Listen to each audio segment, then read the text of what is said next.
투쟁대로 하지만 이런 생활의 지혜는 계속해서 또 나누는 시간이 필요해 보입니다. 자, 이어서 목요일마다 정말 정치 현안 또 경제 현안 날카롭게 풀어주시는 분입니다. 김용남 의원 오셨습니다. 안녕하십니까? 네, 안녕하세요. 반갑습니다. 네. 자, 이제 목요일마다 또 무슨 일이 터지고 뭐가 새로운 게 항상 발생을 했는데 아까 보니까 윤한홍 의원이 기자회견 하더라고요. 윤한홍 의원이 와서 이거 회유가 절대 아니다. 회유 아니다. 나는 내가 아는 사람한테 얘기를 했는데 정진석 실장이 대통령이 명태균을 딱 끊었다 하는 그 증언하길래 국회에서 답변하길래 그 녹취가 있으면은 풀어야 되는 거 아니냐. 나는 그거를 지인한테 전달했다라는 게 윤한홍 의원의 얘기예요. 네. 회유가 아니다라고 주장을 하면서 갔던데 어떻게 보셨습니까? 이 정권은 참 공통점이 있어요. 공통점?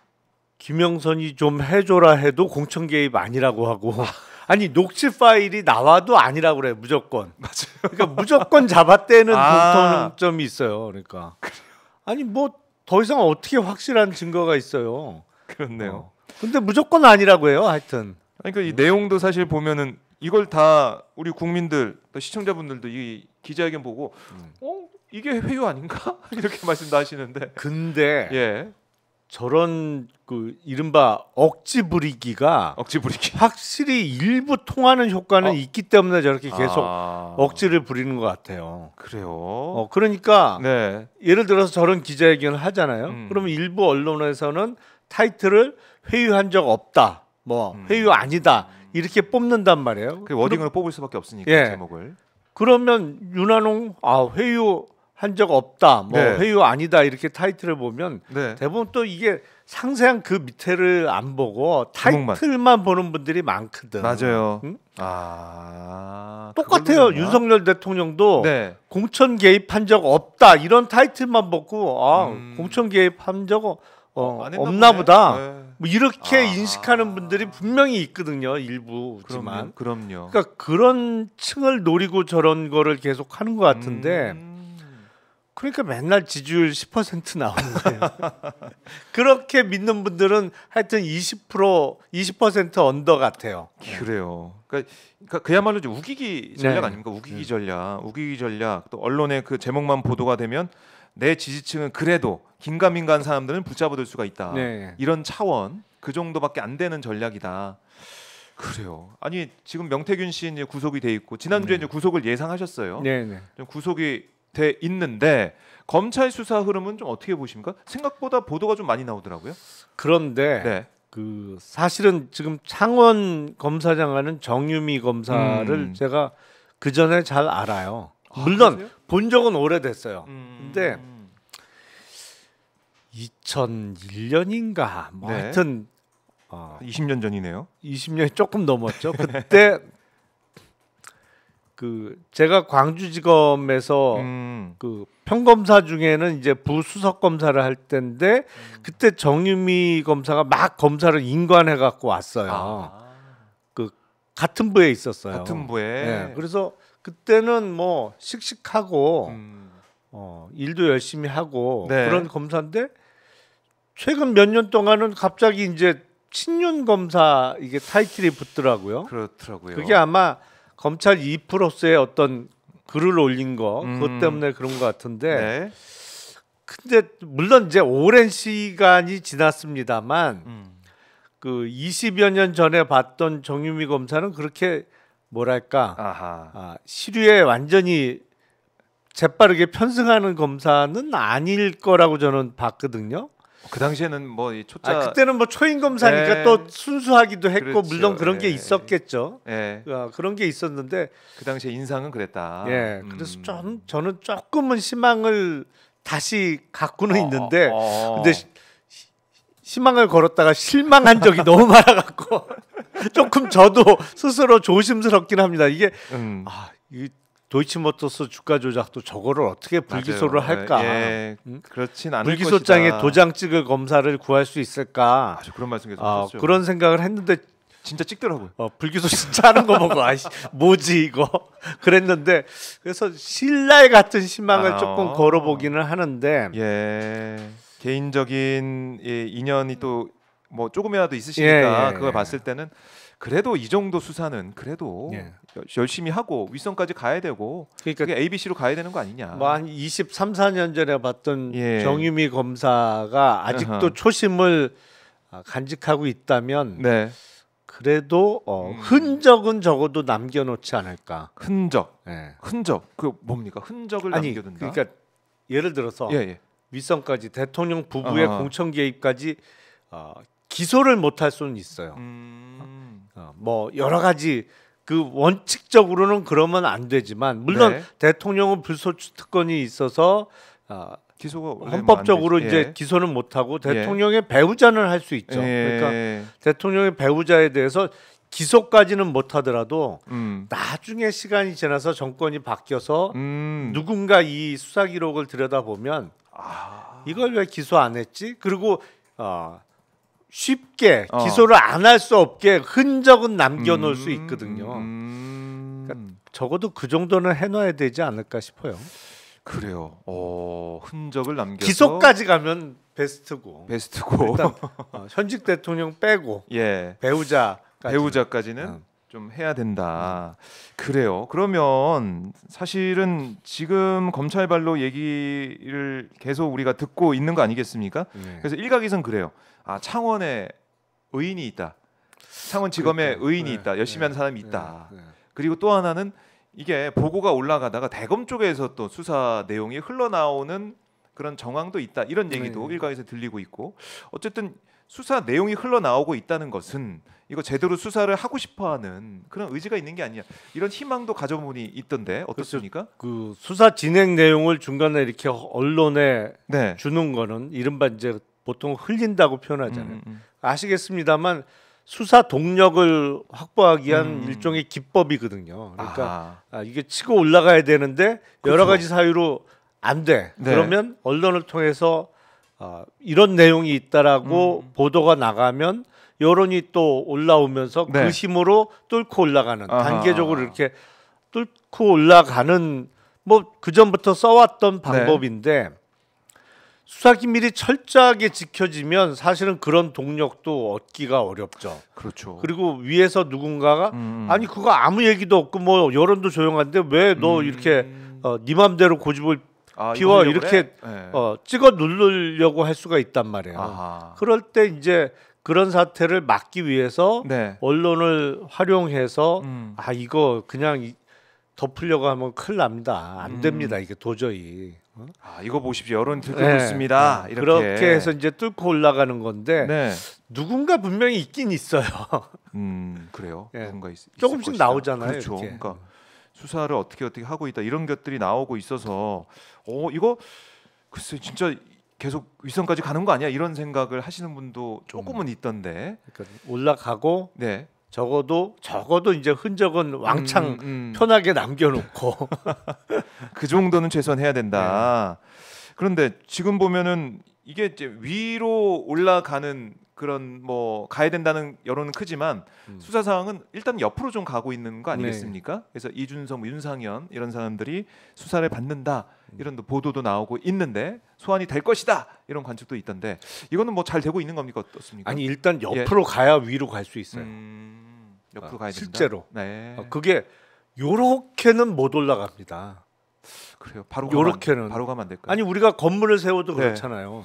건물을 세워도 기초가 튼튼해야지. 그러니까 요렇게는 가다가 쓰러져요. 그러니까 피라미드형으로 가야 이게 탄탄하게 위로 올라갈 수 있단 말이죠. 그러니까 옆으로 가는 거는 맞아요. 수사 절차상으로는 맞습니다. 그래요. 그러니까 옆으로 가야 거기서 동력을 받아서 요렇게 위로 안정적으로 올라갈 수 있기 때문에 이게 뭐 하여튼 이준석 의원한테는 안 된 얘기지만 뭐 이준석, 윤상현 뭐 당시 공관위원장이었던 정진석 비서실장 하여튼 옆으로 좀 가야 돼요. 넓게. 그래서 정말 공천 과정에서 어떤 일이 있었는지 확인을 한 다음에 그러면 왜 이렇게 공관위원들이 이런 결정을 했을까? 왜 이렇게 흔들렸을까?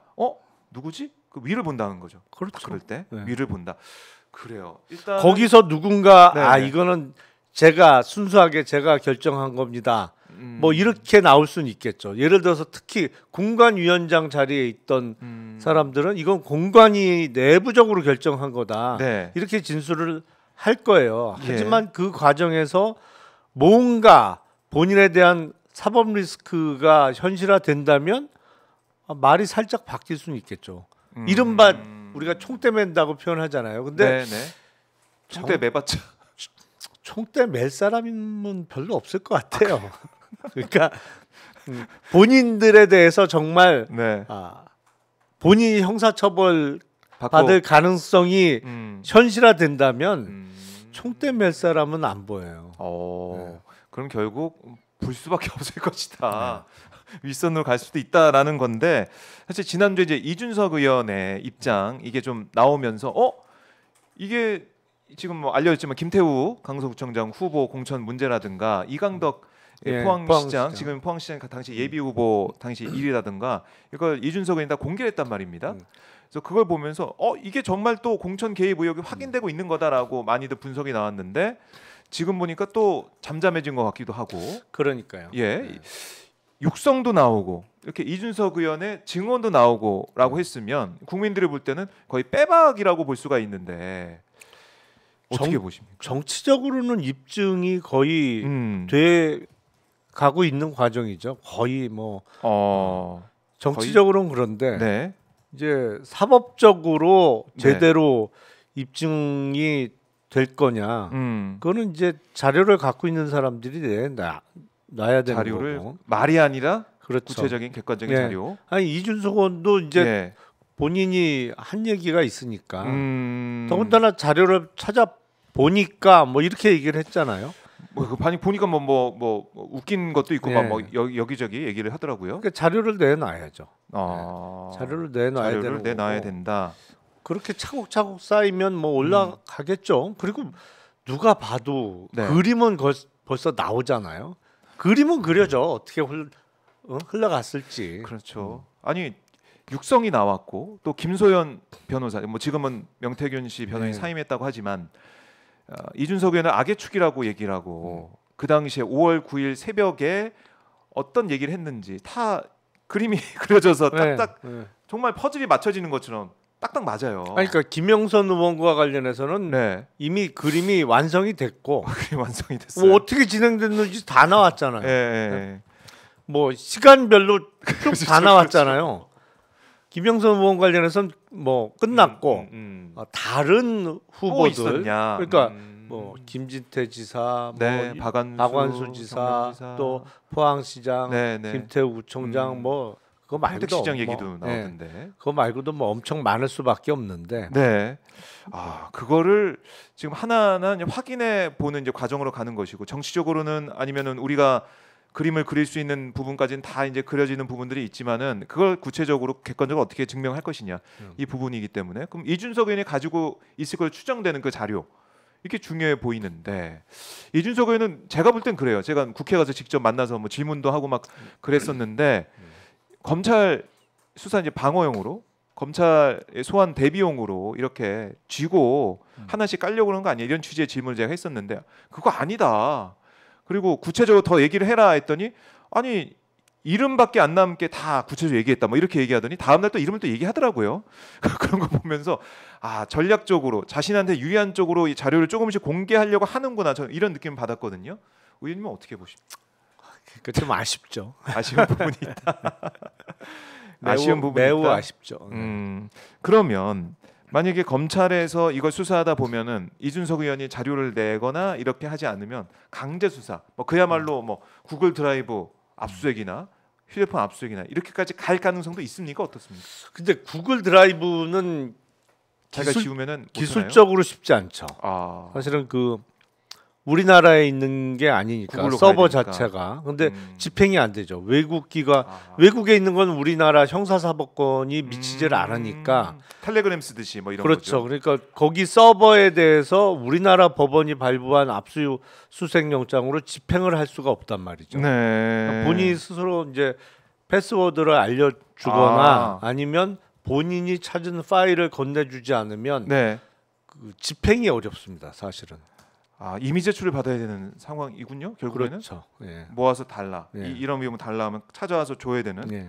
안 주면은 뭐 아무것도 못 하는 건가요? 뭐? 안 주면 사실은 구글 드라이브에 있는 거는 어렵죠. 방법은 없죠. 그걸 알고 있을 거예요. 이준석 의원도. 예. 그래서 내가 주도권을 가지고 있고, 내가 자료를 가지고 있고, 내가 네. 까고 싶으면 깐다. 이렇게 간다. 그래요? 그러면은 이게 또 생각보다 잘 안 풀릴 수도 있겠네요.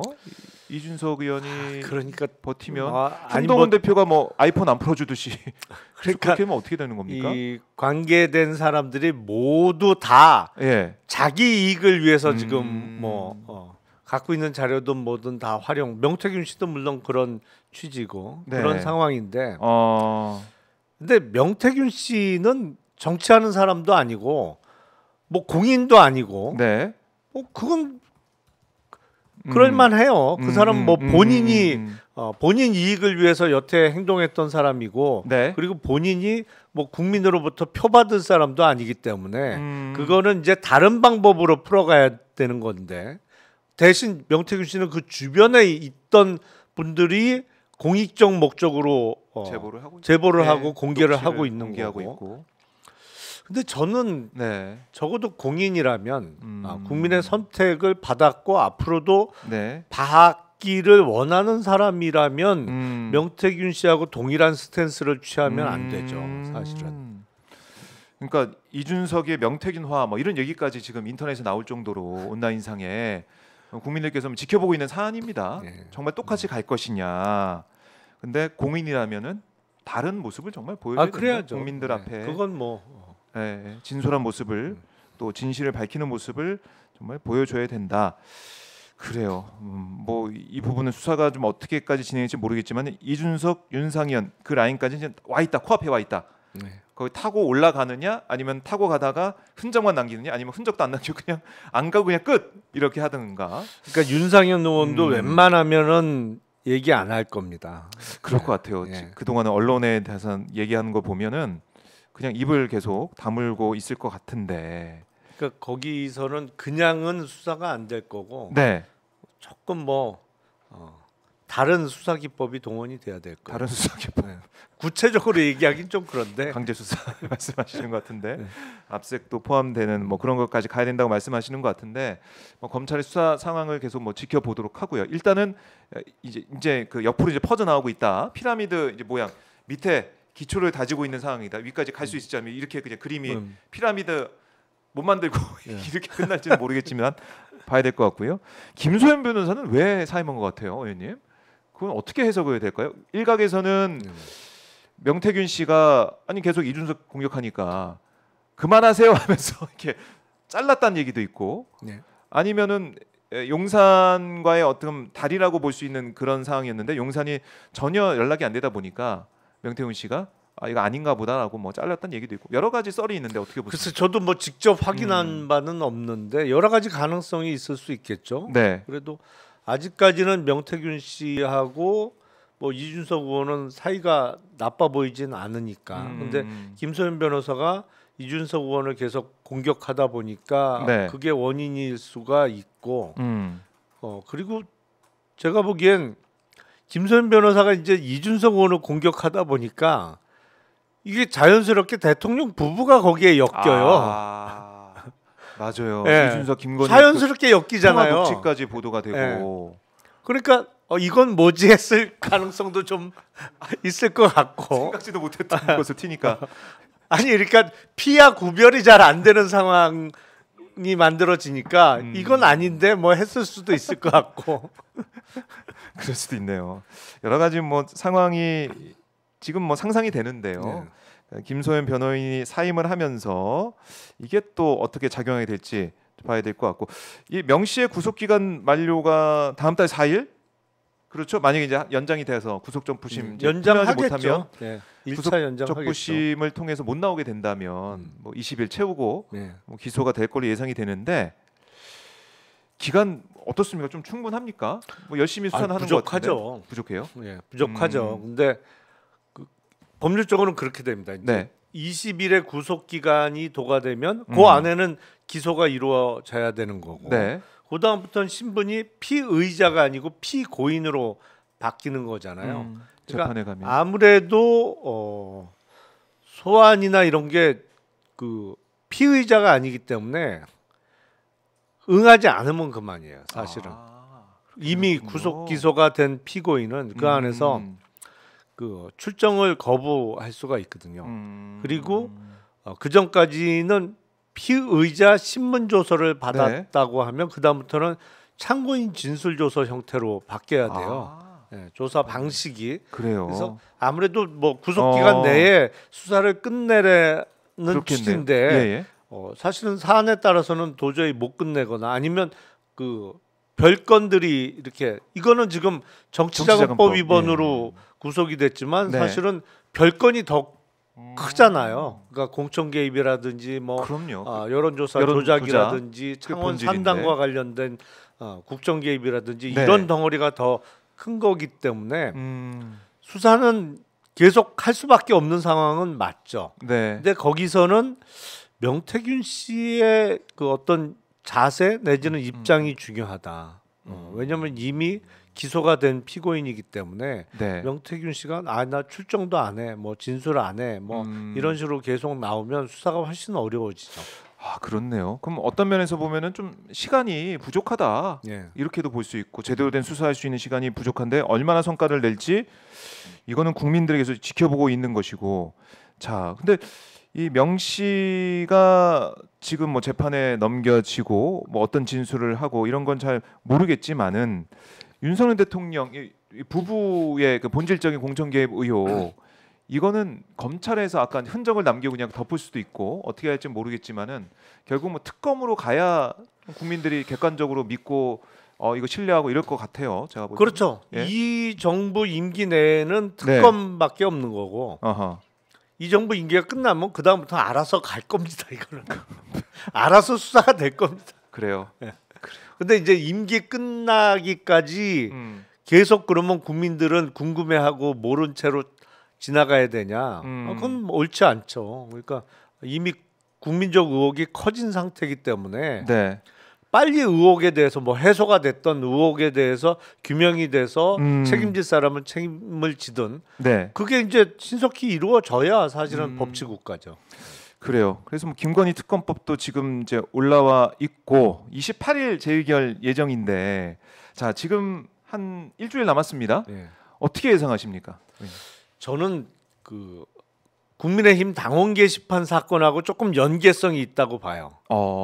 그래요? 그러니까 이른바 국민의힘 당원 게시판에 한동훈 대표의 가족들 명의로 대통령 부부를 비방하는 이런 글이 수백 건이 올라왔다는 그 의혹 있잖아요.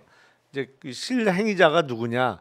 그 사실은 뭐 지금 경찰은 어느 정도 이미 알고 있다고 볼 수 있을 텐데 요 사건을 어떻게 끌고 가느냐 이른바 친윤계 쪽에서 뭐 사실은 용산에서 어떤 결정을 내리느냐가 조금 영향을 미칠 수 있겠죠. 28일 재의결까지 그러니까 이거를 구체적으로 정말로 실행위자를 안 밝힌 상태에서 의혹 수준으로 28일까지 끌고 가면 질질질 끌고 가면 이른바 요거로 딱 목을 잡고 목줄을 쥐고 그냥 28일까지 이른바 이탈표 방지용으로 써먹겠다는 의중이 있을 거고 아니면 이제 아무래도 모든 의혹은 시간이 지나면 좀 식잖아요. 그렇죠. 듣기 좋은 노래도 한두 번인데 뭐 의혹 갖고 뭐 사실은 뭐 크다면 크다고 볼 수 있지만 어떤 면에서는 별거 아닌데 이걸 갖고 막 열을 20일씩 끌다 보면 동력이 줄 수밖에 없잖아요. 그렇기 때문에 지금 상태에서 정말 당대표 원포인트 추출용으로 쓰려고 하면 그게 어느 쪽으로 또 반향을 일으킬지 알 수가 없기 때문에 조금 연동되어 있지 않을까 싶어요. 일단은 28일까지 상황은 계속 이걸 이제 끌고 가면서 어떻게 보면 친윤계 그러니까 용산 쪽 의중은 끌고 가서 재표결 통과는 막아야 된다. 이번은 어쨌든 막아야 된다. 다음에는 어떻게 될지도 모르겠지만 그때 다른 카드가 네. 어떻게 나올지 모르겠지만 일단 이 카드로 막는다. 이게 좀 보이시는군요.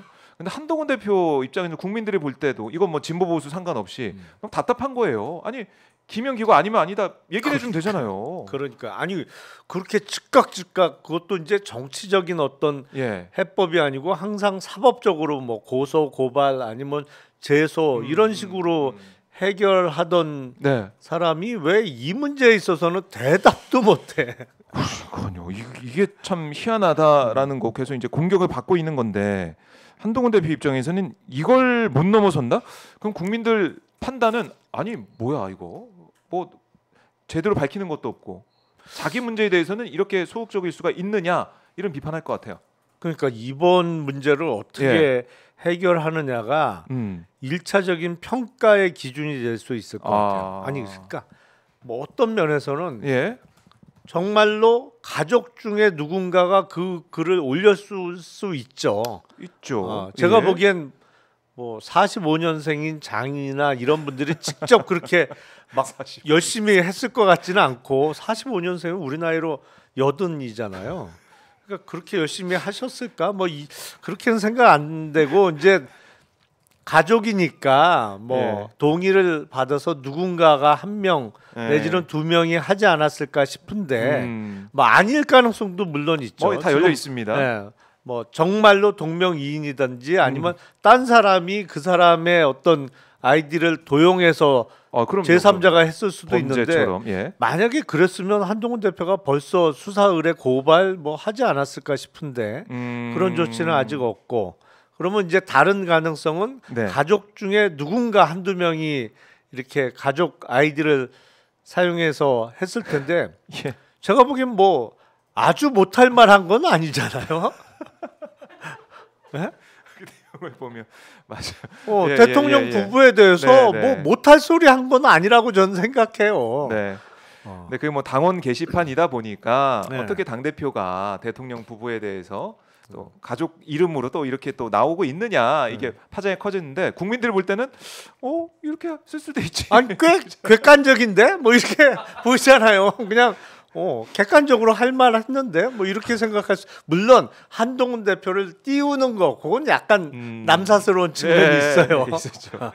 물론 그런 건 있지만 대통령 부부에 대해서는 뭐 아주 못할 만한 건 아니란 말이에요. 그러면 그냥 만약 정말 가족 중에 누군가가 했다면 저는 한동훈 대표가 전공법으로 치고 나가는 게 맞다. 그래. 이 민심 국민 눈높이에 따라서 이렇게 게시글이 적힌 거다. 그러니까 제 가족 중에 누가 이렇게 뭐 글을 올렸는데 이게 국민의 한 사람으로서는 할 수 있는 얘기라고 본다. 하지만 당 대표의 가족으로서는 부적절하다고 생각한다. 그래서 그런 부분에 있어서는 사과드린다. 하고 그냥 확 치고 나가는 거예요. 근데 어떻게 할 건데 그거 갖고. 그렇죠. 그러니까 빨리 정리했으면은 이렇게까지 뭐 장해찬 전 최고가 계속 방송에 나와가지고 아니 나 고소해라 이거 뭐 가족 중에 뭐 부인이 또 한 거 아니냐 뭐 딸이 뭐 올린 거 또 있다 뭐 이렇게 계속해서 증폭이 안 됐을 거 아닙니까? 아니 그러니까 대통령 부부에 대해서 무슨 허위 사실을 들어서 명예훼손하고 그런 거는 제가 보기에는 잘 안 보이는 것 같던데요. 뭐 언론 보도 퍼와서 올리고 제목을 좀 세게 뽑게 된 것도 있긴 하지만 어쨌든 국민들의 그 비판 여론을 그대로 옮긴 그런 부분들이 있기 때문에 그렇죠. 그 당 대표의 가족도 국민의 한 사람으로서는 대통령 부부의 행태에 대해서 열받을 수 있잖아요. 그렇죠. 왜 저렇게 하나? 뭐 그런 거를 표현한 게 뭐 저는 큰 문제는 아니라 봐요. 그거예요. 그래서 결국에는 한동훈 대표가 이걸 어떻게 푸느냐에 따라서 한동훈 대표의 정치 인생도 큰 영향을 받을 것이다. 그러니까 여기서 전공법으로 뚫고 나가면 누구나 정치인들은 위기가 닥치죠. 평온하게 정치하는 사람들은 없어요. 그럼요. 물론 누구나 상대적으로 평온하게 정치를 20년, 30년 하는 분들은 있지만 그런 분들은 전국 인지도 뭐 1%도 안 나오는데 4선 5선 하는 분들 그런 분들은 있죠. 예. 매번 이렇게 네. 공천 잘 받고 그냥 예. 조용하게 꽃길만 거두신 분이 예. 있어요. 예. 그런 분들 있지만 그런 분들은 큰 정치는 절대 못해요. 다 이게 풍랑을 겪으면서 네, 큰 네. 정치인으로 성장하는 건데 한동훈 대표가 여기서 이른바 목줄 잡혀서 끌려다녀갖고는 무슨 큰 정치를 해요. 본인에 대해서 닥친 위기에 대해서 그냥 솔직하게 다 털어놓고 전공법으로 나가는 거야. 아 이런 부분은 사과드린다. 하지만 뭐 다른 측면도 있다. 이런 식으로 뚫고 나가야 맞아요. 이게 뭐 그렇겠네요. 이른바 예. 한 칼이 있는데 뭐 이렇게 되는 거지. 한 칼이. 저렇게 계속 기자들 질문에 도망 다니고 피해 다니기만 그러니까요. 하면 그건 큰 정치할 뭡니까? 사람이 아니죠.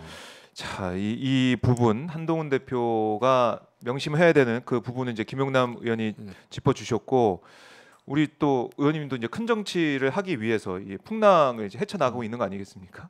풍랑은 너무 오래 겪고 있죠. 이제 거의 다 이제 다 이제 넘어서 오신 것 같아요. 조금만 기다려 보시면 될 것 같고 자 성장하고 계신 겁니다, 의원님.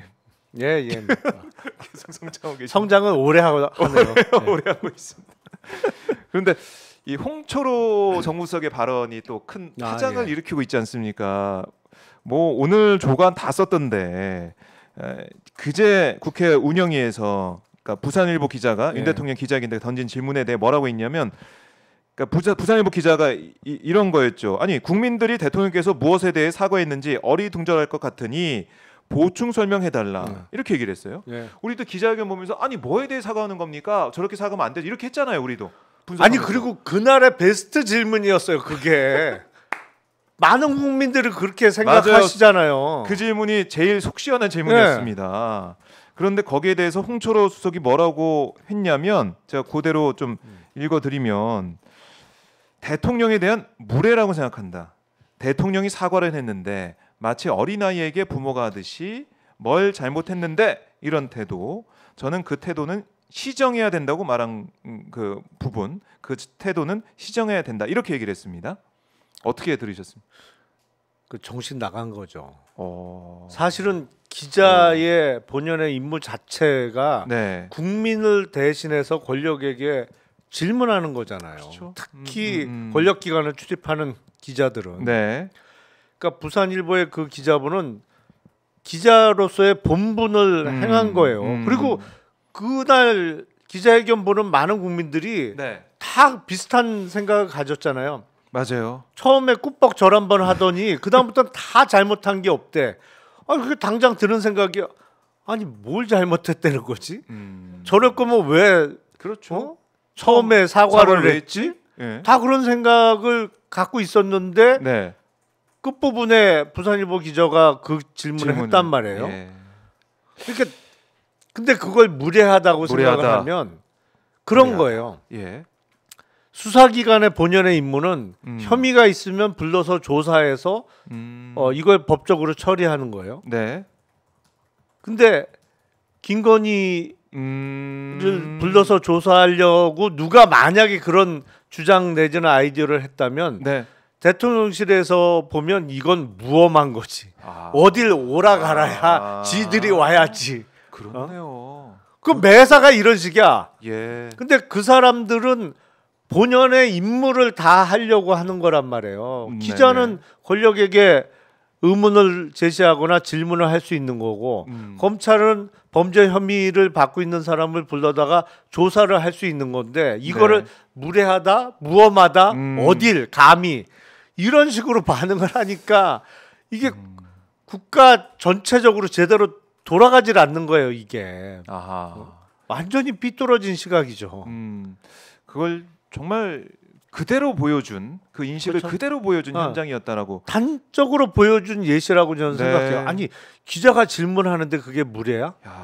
아니 그렇지. 그 귀에 전혀 거슬리지 않는 질문을 하는 예를 들어서 뭐 그 조그마한 외국의 파우치백 뭐 이런 사람만 기자로서 무례하지 않고 정상적인 기자로 여긴다면 아니 그거는 민주국가가 아니죠. 그럴 것 같으면 민주공화국의 대통령 하면 안 되는 거지 그거는. 그 진짜 왕을 하고 싶어서 내가 왕이란 생각을 하는 것 같을 것 같아요. 지금 보면은 진짜 이런 대통령실 분위기나 대통령의 기자회견 그 모습을 보면은 반말도 하고 국민들 보고 있는데 반말하고 이것도 참 이해가 안 되죠. 아니 근데 진짜 개념이 없는 게 네. 그 기자 말이야 그러면서 험담은 자기네들끼리 모였을 때는 할 수 있다고 봐. 아니 술자리에서 그냥 하고 뭐 술자리에서 이렇게 그냥 그러면서 뭐 그런 질문을 해. 아니면 있죠. 대통령하고 술 한잔 하는데 아부한다고 버릇없는 기자가 말해요. 근데 뭐 의연하게 잘 대처하셨습니다. 이런 식으로 아첨하는 자리에서나 할 수 있는 얘기지. 그걸 국민이 다 지켜보고 있는데 무례하다는 표현을 어떻게 감히 할 수 있냐고. 제정신이 아닌 거죠. 그러니까 진짜 홍철호 수석 아까 박지원 의원도 얘기했는데 어떻게 뭐 그럴 수가 있느냐. 이렇게도 이거는 진보 보수 문제가 아니고 여야 문제가 아니고 국민 전체적으로 봤을 때는 이건 진짜 국민들이 분노할 수밖에 없는 그 지점이에요.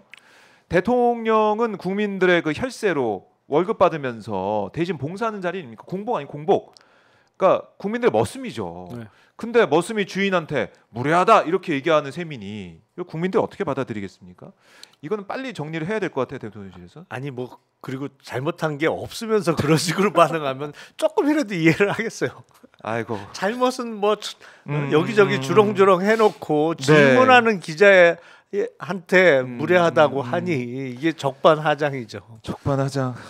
그렇죠. 국민들이 뭐 대통령실에서 계속 이걸 그냥 밀고 나간다?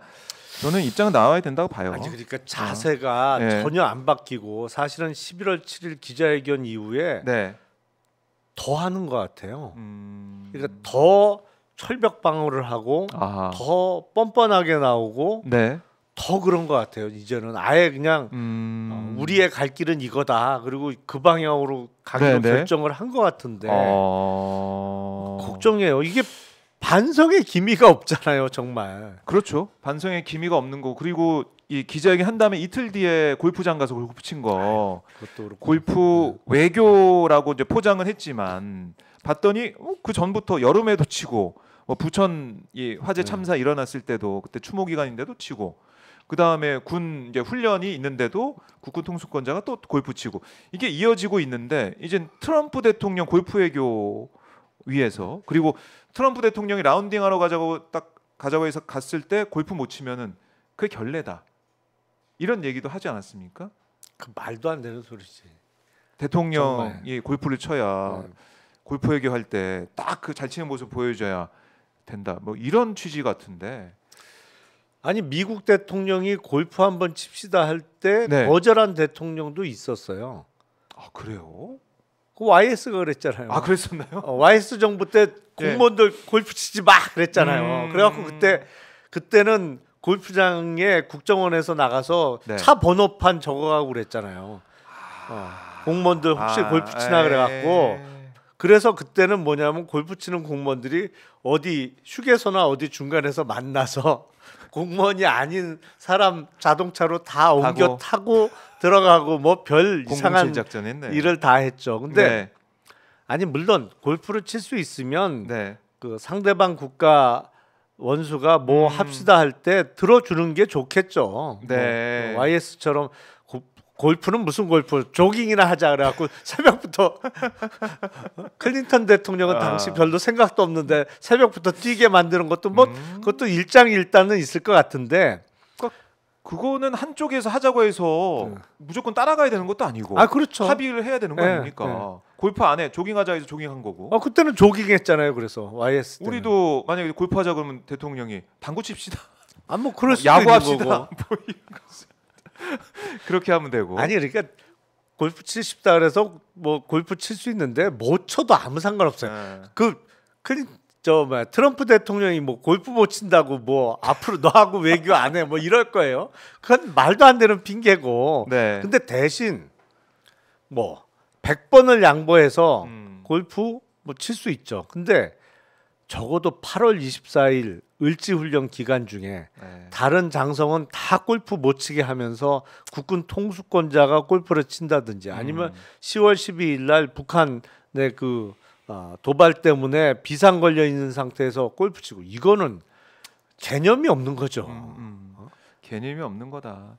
근데 방금도 얘기를 했지만은 박세리 선수 얘기까지 하면서 운영위에서 그 방어에 나서고 있더라고요. 국민의힘 의원들이. IMF 때 박세리 선수가 정말 우리 국민들한테 힘을 주지 않았냐. 그 얘기가 왜 나왔는지 저는 그거하고 뭔 상관이 있어? 저 아직도 이해가 안 아니 됩니다. 그러니까 예. 코미디지 뭔 상관이 있어요. 그래 그 윤석열 대통령이 태릉 골프장에서 골프 친 게 국위 선양에 도움이 돼요?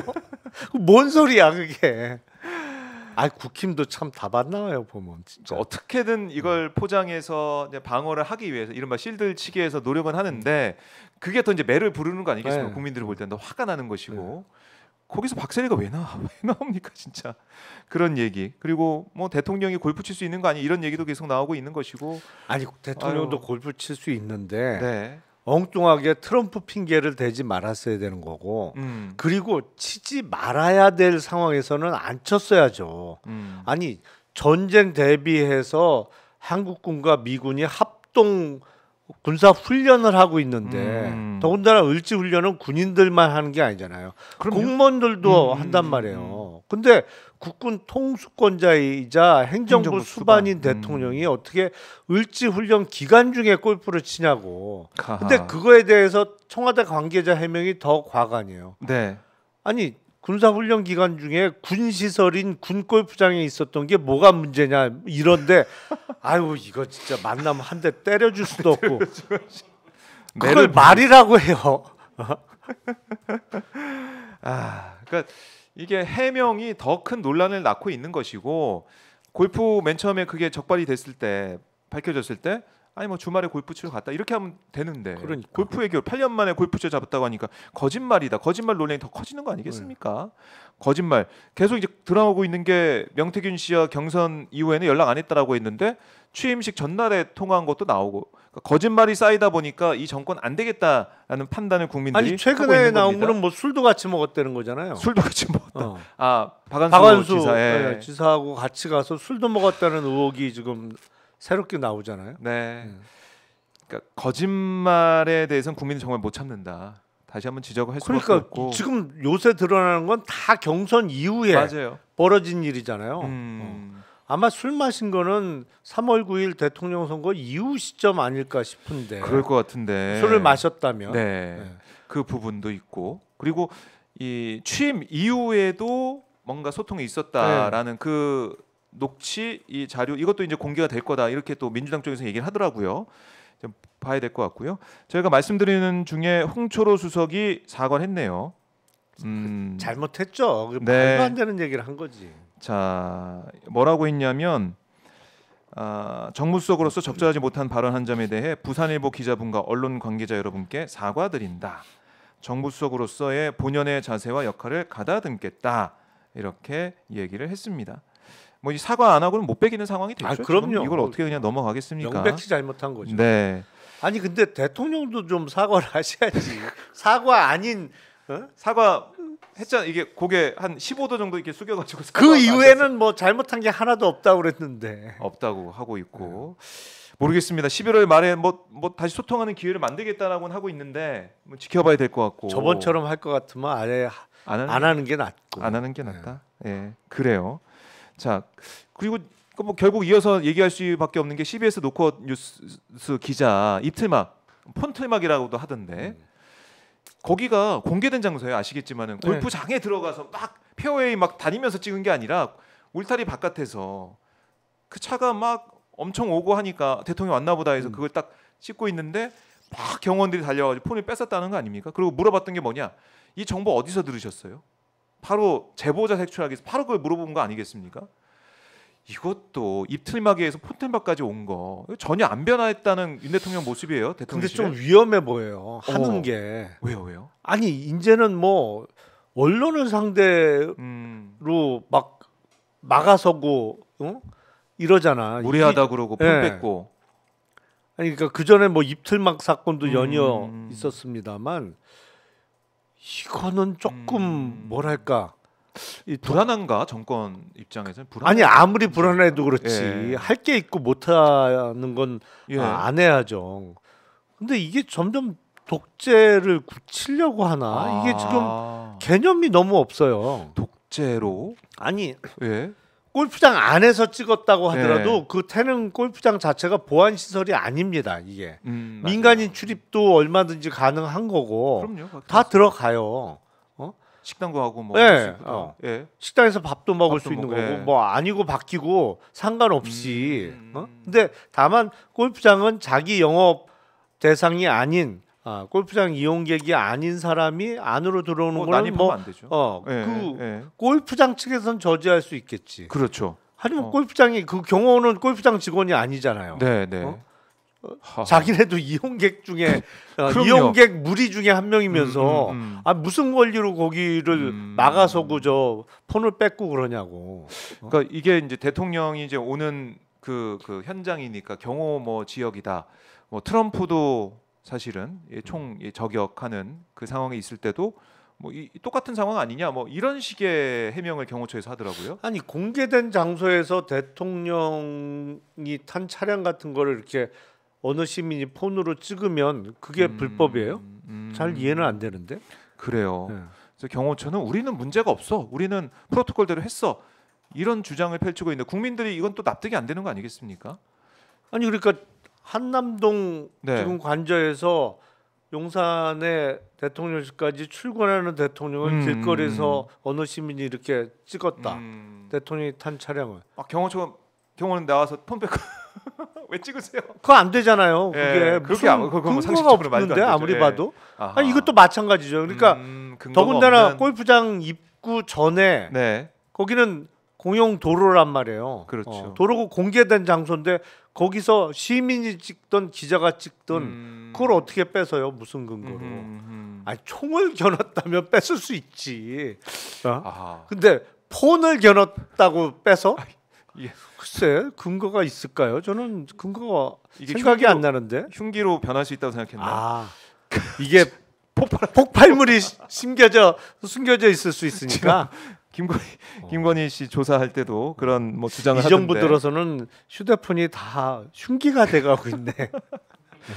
그러니까 이해 못할 일들이 계속 벌어지고 있어서 그러니까 뭐 일각에서는 이런 이 분위기, 그러니까 뭐 독재까지 뭐 말씀 좀 하셨지만은 뭐 정말 계엄으로 가는 건가 이런 얘기가 일각에서 나올 정도로 심상치 않다라는 거죠. 또 기본적으로 그 기본 의식 자체가 좀 삐뚤어져 있는 거 아닌가 싶고. 그러니까 무례하다는 그 발언도 뭐 지금 오늘 사과는 했습니다만 그 동안에 쭉 이렇게 행동하는 거 보면 뭔가 잘못 생각하고 있는 거 아닌가? 분명히 선거로 뽑힌 대통령인데 5년짜리 대통령 자신도 얘기했었는데 그렇게 5년짜리라고. 이게 무슨 왕이라고 스스로 진짜 생각하고 있는 거 아닌가라는 생각이 들어요. 그래요. 자, 국민들이 지켜보고 있다라는 겁니다.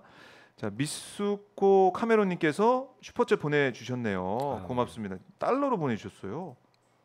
미국에서 보내주셨나 봐요. 아유, 고맙습니다. 여러분들 지금 김용남 전 의원과 지금 함께하고 있는데 어디서 방송 보고 계신지 댓글로 남겨주시면 저희가 좀 소개를 해드리도록 하겠습니다. CCCR님께서 나도 가봤다 태릉 골프장 이렇게 또 댓글. 그러니까요. 지역 주민들은 그 단풍도 예쁘게 들고 산책하기 좋아서 많이들 가세요. 그래서 이렇게 또 얘기를 개방되어 하고 계시고, 있어요. 개방된 곳이기 때문에 여러분 좋아요 버튼 한 번씩 저도 안 눌렀습니다. 좋아요 버튼 한 번씩 눌러주시고요. 어디서 보고 계신지 댓글로 남겨주시면 김용남 의원과 또 나누도록 하겠습니다. 자, 저희가 뭐 정치 얘기를 쭉 달려왔지만 그래도 경제 얘기를 빼놓을 수가 없습니다. 삼성전자 어떻게 된 겁니까, 의원님? 삼성전자 10조인가요? 10조? 자사주 매입 10조 하기로 그 얘기 나와서 이제 주가 오르는구나. 들어가야 된다. 이렇게 하시는 분들이 많으신데 반짝 올랐다가 또 지금 오늘도 조금 몇백 원 오르긴 했는데 어제 떨어지고 그 전날 떨어진 것 같고 이게 이거 효과가 없어요. 이거 어떻게 된 겁니까? 아니 근데 자사주 매입도 매입인데 우리나라 주식시장 정말 큰일 난 게 지난주 목요일 날 이제 이른바 사만전자를 찍었잖아요. 장중에 49,900원인가 뭐 맞아요. 사만전자를 찍었단 말이에요. 근데 그 다음 날 금요일 날 장이 열리면서 급등했어요. 그래서 결국에는 거의 8% 정도 오르고 끝났는데 그래서 이게 너무 떨어졌다고 생각해서 매수세가 붙었나? 그냥 장 열리면서 쭉 올라가더니 저가 매수. 네. 이 저가 매수 세력이 이제 들어오는 건가? 그랬는데 3시 반에 장 끝나고 6시에 발표를 했어요. 자사주 매입 계획을 10조 원어치 자사주 매입한다. 맞아요. 그래서 저것 때문에 올랐구나. 다들 그렇게 생각했는데 저는 어떤 생각이 들었냐면 6시에 그 자사주 매입 발표를 보면서 네. 내부자 거래네. 정보가 샜네 이게. 그렇구나. 그렇잖아요. 사실은 장 끝나고 발표하는 이유가 뭐냐면 네. 장중에 발표하면 바로 그날 장중에 이제 영향을 끼칠까봐 네. 대부분 장 끝나고 발표를 한단 말이에요. 그러면 맞아요. 장 끝날 때까지 비밀이 지켜졌어야지. 그렇네. 그걸 또 지적할 수밖에 없네요. 아니 그러니까 이게 뭡니까? 우리나라 시가총액 1위고 어쨌든 요새 주가가 많이 떨어졌지만 그래도 1위란 말이에요. 그리고 거의 모든 외국인 투자자가 한국 주식 시장을 들여다볼 때 거의 이 주식만 들여다본다고 얘기가 나올 정도의 대표 종목인 삼성전자가 이런 식으로 굴러간단 말이에요. 이거 미국 같으면 조사 들어가야 돼요. 이거 어디서 샜냐? 자사주 10조 원어치 산다는 내부 정보가 어느 경로로 언제 샌 거냐? 어쩐지 장 열리자마자부터 올라가더라고 이게. 그 나중에 맞춰 보니까 결국 정보가 새서 그런 결과가 나올 수밖에 없겠구나. 그렇죠. 그러니까 그거는 회사 내부자, 삼성전자 내부자 정말 이거 조사해봐야겠다 진짜. 극히 일부의 고위층 아니면 자사주 매입하면 어차피 주관사를 정해야 되는데 삼성그룹 내에 있는 뭐 삼성증권에서 하겠죠. 그러면 미리 협의는 한단 말이에요. 이 정도 규모의 자사주 매입을 하면 주관사가 될 삼성증권하고는 협의를 했을 거라고. 그러면 삼성증권에 정말 몇 명 안 되는 관계자 뭐 요 몇 명만 알고 그 사람들은 주식 거래를 하면 안 되는 거죠. 당연히 내부자니까. 그리고 이게 시장에 영향을 끼쳐서는 안 된다고. 그리고 다들 공시 보고 똑같이 알아야 된단 말이에요. 근데 이건 누가 봐도 불공정하네요. 이건 뭡니까? 불공정 거래 행위가 있었다고 의심할 수밖에 없는 상황이에요. 그것도 어디 이상한 조그만 잡주가 아니고 우리나라를 대표하는 삼성전자에서 버젓이 이런 일이 벌어진단 말이에요. 이게 우리 시장의 모습을 그대로 이제 보여주는 것 같아요. 그러니까 이게 한국 주식시장의 수준이란 말이에요. 수준. 근데 자사주 매입 저는 이제 그 공시를 보면서 이 문제다. 정말 1등 주식도 이렇게 정보가 새는데 별로 문제의식도 안 가져 다들. 금감원도 조용해. 생각도 못했어요. 이게 말이 돼요? 미국 같으면 난리 났지. 그러니까 지금 주가 조작 의혹에 대해서 지금 드러난 거는 너무 관대해진 거 아니냐. 김건희 도이치모터스 사건도 그렇고 뭐 삼부토건 얘기 우리가 많이 얘기를 했었지만 이것도 좀 수상한데 어떻게 되느냐. 삼성전자까지 이런 의심을 살 수밖에 없는 상황이다. 이거 이른바 국장 너무 큰일 났는데요. 외국인 다 보고 있을 거 아닙니까? 그러다가 그 다음에 연이어서 나온 기사 중에 하나가 이재용 회장 일가의 마진콜 기사가 나왔어요. 마진콜? 마진콜이라는 거 여러분 아시겠습니다만 우리가 주식을 담보로 이제 신용을 끌었으면 보통은 140%를 유지해야 돼요. 그러니까 그게 무슨 의미냐면 그 10억을 내가 주식담보대출을 받았으면 담보는 담보로 제공한 주식이 14억 원어치는 돼야 돼요.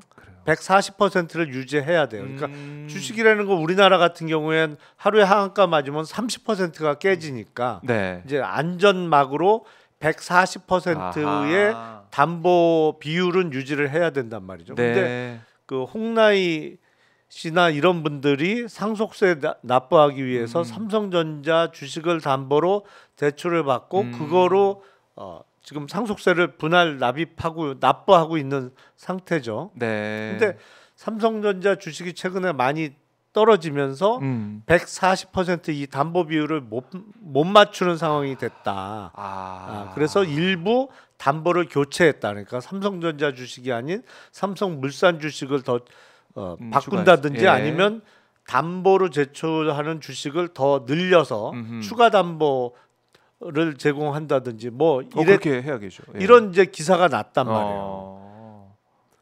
그러면 또 갸우뚱하는 거예요. 그럼 자사주 매입한 이유가 저거야? 주가를 띄우려고? 그 주가를 좀 부양하기 위해서. 그러니까 오너 일가의 그 마진콜을 방지하기 위해서 뭐 저런 거야? 뭐 이런 의문도 든단 말이에요. 그러니까 아직도 이게 수준이 참 저 걱정입니다. 수준인 거예요. 그러니까 물론 주가가 너무 떨어지니까 그걸 방지하기 위해서 자사주 매입 뭐 소각 발표할 수 있어요. 그게 잘못된 건 아닌데 만약에 자사주 매입 소각을 발표한 이유 중에 큰 부분이 오너 일가의 마진콜 사태를 방지하기 위해서라면 그건 문제죠. 근데 이게 다른 주식도 아니고 우리나라 1등 주식이야. 근데 이런 일이 버젓이 벌어지면 아니 외국인 투자자들이 보기에도 정말 한심한 거지. 이거 뭐 한국 주식 시장은 저래 수준이. 이게 뭐 중요한 내부 기밀 줄줄이 다 세고 그래서 오후 6시에 발표하는데 9시부터 주가 올라가고 뭐 저래. 이러면 누가 이거 한국 주식을 사냐고 외국 투자자들이. 그러니까요. 지금에서 이른바 이제 국장 탈출은 지능순이다. 저번에도 말씀해 주셨지만 그 말이 회자가 될 정도로 지금 이 국내 시장이 많이 신뢰를 잃고 있는 것 같은데, 근데 뭐 삼성전자 이렇게 되면은 더 이제 올라야 되는 거 아니냐는 얘기가 나올 상황인데 안 오르고 또 오름폭도 되게 작고 이래요. 이게 자사주 매입한다고 제대로 된 주식 주가 부양이 안 되는가 봐요. 어떻게 보세요? 그게 사실은 삼성전자 시총이 300조 정도 되잖아요. 300조가 조금 지금 넘는데 그 중에 10조잖아요. 그러니까 10조가 물론 큰 돈입니다만 자사주 매입만 갖고 주가를 부양하기는 어려워요. 그래요. 더군다나 그리고 자사주 매입이라는 건 매입 이꼴 소각으로 이어져야 효과가 큰 건데 주식수가 줄어들어야. 지금 발표된 거는 10조는 매입하되 소각은 3조 정도 하겠다는 거예요. 그러니까 그 중에 또 일부란 말이에요. 우리나라 그 자사주가 거의 소각이 안 되고 그냥 들고 있는 경우가 많은데 그나마 매입하는 자사주의 30%는 소각하겠다고 발표를 했으니까 다른 기업에 비하면 비율은 높은 거예요. 소각 비율은. 하지만 매입한 거는 원칙적으로는 소각을 해야죠. 그렇지 않고 있고. 그리고 이번에 주가가 떨어진 건 다른 이유도 아니고 이게 이른바 반도체 사이클 때문에 떨어진 것도 아니고 가장 근본적인 원인이 기술력이 뒤처졌다는 거잖아요. 그렇죠. 이건 심각한 거지. AI 반도체가 안 된다. 이것 때문에. 그러니까 기술력이 떨어지고 SK 하이닉스한테 밀리다 보니까 그게 좀 반영된 거다. 그래서 외국인 투자자도 삼성은 팔고 있는 거다. 그러니까 근본적인 문제가 해결이 안 됐다고 보시는 거군요. 아직까지. 그렇죠. 그걸 입증을 해야 돼요. 기술력을 회복했다 내지는 다시 기술력에서 다른 업체보다 앞섰다는 걸 삼성전자가 입증을 해내야 되는데 그게 지금 아직 안 되고 있잖아요. 아니 단적인 예로 아직 엔비디아 납품 못하니까. 근본적인 해결책이 나오기 전까지는 이게 삼성전자 주식이 사실은 제대로 평가받기 어렵다. 이렇게 보시는 거고. 결국엔 저는 근본적으로는 이건 거버넌스의 문제라고 봐요. 결국. 거버넌스가 지금과 같이 이루어져 갖고는 안 돼요. 그러니까 지금 뭐 이재용 회장은 워낙 유명한 분이고 우리나라의 대표적인 기업인이다 보니 국민들도 자연스럽게 삼성전자를 비롯한 삼성그룹의 최고 의사결정권자는 이재용 회장 이렇게 이제 부지불식간에 인식이 되어 있는데 삼성, 이재용. 이게 바뀔 수 있어야 되는 거죠. 왜냐하면 반도체 전문가 아니잖아요.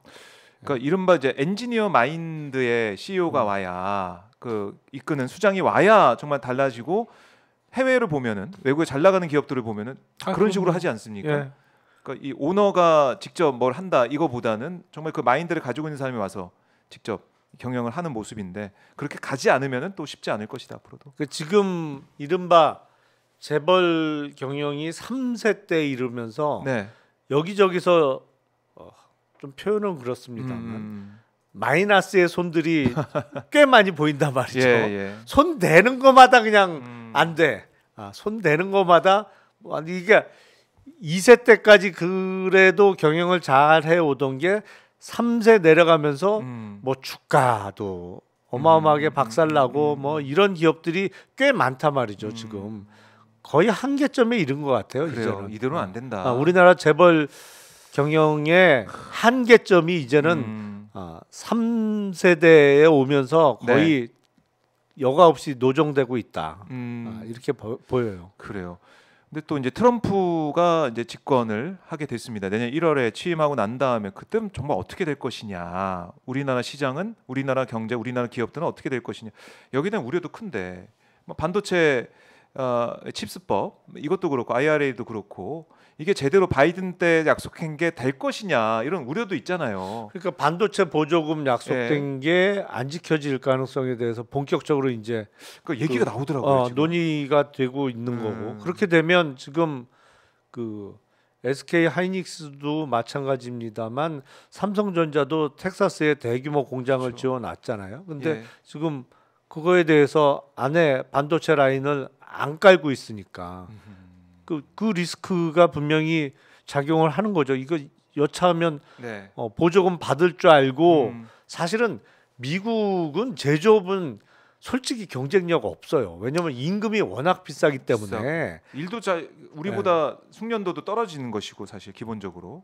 그러니까 일단 비용이 워낙 많이 들어가니까 경쟁력이 없는데 보조금을 많이 준다고 하니 그리고 미국 내에서 생산을 안 하면 미국의 수출이 어려워질 거라고 하니 이제 공장을 미국 내에 짓고 비싼 임금의 노동자를 거기서 고용해서 보조금 받아서 메꾸려고 했던 건데 보조금을 안 주면 이게 수지타산이 처음부터 계산이 안 맞잖아요. 그렇죠. 그러니까 이래저래 어려울 수밖에 없는 거죠. 그래서 이런 위기 상황에서 정말 이 중심을 잡고 우리 정부가 제대로 좀 해야 되는데 근데 뭐 이쪽 저쪽 다 날린 거죠. 정부는 정말 대처 능력이 있나? 갸우뚱하게 만들 수밖에 없는 거고. 진짜 준비를 하고 있나를 넘어서 도대체 걱정은 하고 있나? 관심은 있나? 이런 생각을 들게 하고 기업 쪽을 쳐다보면 전문가 맞나? 저 사람이 의사결정을 최종적으로 하는 게 과연 옳은 방향인가? 뭐 이런 걱정을 하게 만드는 게 여기저기서 드러나고 있으니까 저는 정부도 그렇고 기업도 그렇고 이제 우리나라가 이제 거버넌스를 지배구조라고 번역을 합니다만 저는 정확한 번역은 아니라고 생각을 해요. 이게 정부 쪽의 거버넌스 문제도 있는 거고 기업 쪽의 거버넌스 문제도 있는 건데 거버넌스는 그냥 의사결정, 구조, 방법 이렇게 해석하는 게 더 정확하다고 생각을 하는데 정부 거버넌스도 문제고 지금 대기업 거버넌스도 문제인 거예요. 우리나라는 양쪽의 거버넌스의 문제가 다 있어요 지금. 그렇네요. 이게 참 정치 경제 쉬운 게 지금 하나도 없는 상황이기 때문에 걱정이 되는데 근데 지금 보면은 보수 쪽에서 그러다 보면 경제도 이렇게 어렵고 정말 먹고 사는 문제가 이렇게까지 힘들다 보면 보수 진영 내부에서도 윤 대통령 안 된다. 그리고 보수 진영 자체 판단해봐도 다음 뭐 대선이 이런 걸 생각해 보면 지금 이 체제는 안 된다 이런 얘기가 나올 수 있지 않을까. 또 일각에서 그런 얘기가 조금씩 들리기도 하고 어떻습니까? 윤 대통령의 이 지금 임기 27년까지 간다라고는 얘기하고 있지만 보수 진영도 가만히 있지 않을 것 같기도 하고요. 어떻습니까? 1대1 좀 설득을 해야 될 겁니다. 1대1 결국엔 200석 만들어야 됩니까? 표를 갖고 있는 현역 국회의원이 중요한데 그냥은 안 되고 1대1 좀 설득을 해야 될 거예요. 설득이 되겠습니까, 의원님? 쉽지 않죠. 쉽지 않죠. 그러니까 결국 지금 국민들이 얘기하고 있는 것은 뭐 세 가지예요. 하야, 탄핵, 뭐 임기 단축 개헌 이 정도 생각하고 있는데 이 세 가지 중에 하나는 돼야 된다. 이 목소리가 지지율로 나타나는 거 아니겠습니까? 그렇죠. 어떻습니까? 뭐 가능성이 좀 있을까요? 그냥은 안 되죠. 그냥은 안 돼요. 지금 태도 보세요. 하야는, 아니 이른바 사과 기자회견 한 다음에 더해 그 전보다. 하야는 절대 안 할 것 같고. 근데 항상 그런 식이었거든. 선거 깨지고 나면 반성하는 듯하게 얘기를 하고 나서 네. 조금 지나고 보면 선거 전보다 더 강경하고 더 하고 뭐 계속 그런 비슷한 패턴이 반복되고 있잖아요. 김건희 씨도 마찬가지고 그렇죠. 안 보이다가 또 언제 등장할지 몰라요. 또 등장할 수. 다음엔 짠하고 뭐 어디 등장할지 몰라요. 또 마포대교가 아니고 뭐 어디 또 짠하고 등장할지 알 수 없죠. 감옥 안 갔습니다 이렇게 하면서 등장. 아니 명리학자한테 저 감옥 안 가냐고 물어보는 것 자체가 저는 너무 이게 충격적이더라고요. 그렇게 물어볼 수가 있을까? 본인은 아는 거죠. 본인이 무슨 짓을 했는지 본인은 아는 거지. 그러니까 물어보죠. 이 감옥 갈 만한 짓이구나라는 생각을. 본인은 아니까 물어보죠. 정말로 스스로 생각하기에 잘못한 게 아무것도 없다면 세상에 우리 박 기자가 예를 들어서 2025년도 내년도 뭐 이렇게 보러 갔어. 근데 보러 가서 저 내년에 혹시 감옥 갈 수가 있나요? 이런 질문해요. 왜 그거를 잘못한 게 없는데. 도둑이 재빠져 있는 그런. 그렇죠. 아니 그런 식으로. 질문을 할 리가 없잖아요. 그렇네요. 그러니까 김건희 씨도 이제 알고 있다. 알고는 있죠. 본인이 제일 잘 알죠. 그러면은 갑니까 안 갑니까? 시기의 문제죠. 시기의 문제다. 언젠간 간다. 김영남 전 의원이 또 이렇게 말씀하시니까 또 신뢰성이 또 확 올라가요. 신뢰감. 정의는 죽지 않아요. 다만 좀 늦게 나타날 수는 있지. 이 말씀이 우리 국민단에 또 어떻게 보면 울림을 줄 수 있을 것 같아요. 지금 힘든 이 상황에서. 그래서 결국에는 국민들이 광장에도 나오고 또 국회에서도 국회의원들이 또 열심히 설득을 하고 이렇게 된다고 하면 정말 바뀔 수가 있다. 이렇게. 근데 저는 좀 그렇게 생각해요. 이게 민주당 주도 내지는 정당 주도로 가면 조금 곤란할 것 같고 왜냐하면 민주당이 주도하면 특히나 또 여권에서 그렇게 공격하겠죠. 이제 사법 리스크가 현실화되니까 또 이렇게 그걸 덮기 위해서 이제 대선을 피선거권 박탈전으로 땡기려고 저런다. 뭐 그런 프레임을 씌울 거거든요. 분명히. 그래서 저는 야외 집회나 이런 것도 좀 사회단체 위주로 국민들이 좀 앞장서서. 그리고 저는 이게 지금 대학 교수분들이 시국 선언을 계속 하고 있잖아요. 맞아요. 그리고 그 경북대 이런 데는 지난 2016년보다 규모가 더 늘었다고 하더라고요. 몇몇 대학은 지난 16년도보다 더 퇴진 운동에 서명하는 교수분들의 숫자가 더 늘었다는 보도를 봤는데 이게 분명히 달아오르고 있는데 이 주도권을 정당이 하면 또 정파적인 문제로 엮이니 지금 분명히 끌어오르고 있는데 이거를 시민사회 쪽으로 주도권을 넘겨줘야 된다. 그래야 부담 없이 정파에 상관없이 참여를 하죠. 그래요. 그 시민사회 단일 대우로 유지하면서 거기에 또 이제 정당이 함께 결합하는 식으로. 정당은 그냥 옆에 같이 함께 옆에 참여하고. 있는 거지. 옆에 주도 세력은 아니고.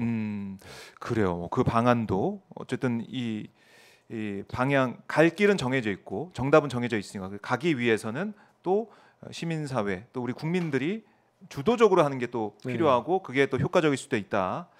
이 정도 정리해 보겠습니다. 시간이 또 너무 많이 지나가지고 삼성전자 또 경제 얘기를 하다 보니까 그래도 김용남 의원이 설명해 주시면 다 귀에 쏙쏙 들어온다고 하시니까. 근데 경제 얘기를 하면 꼭 동접자가 줄어요.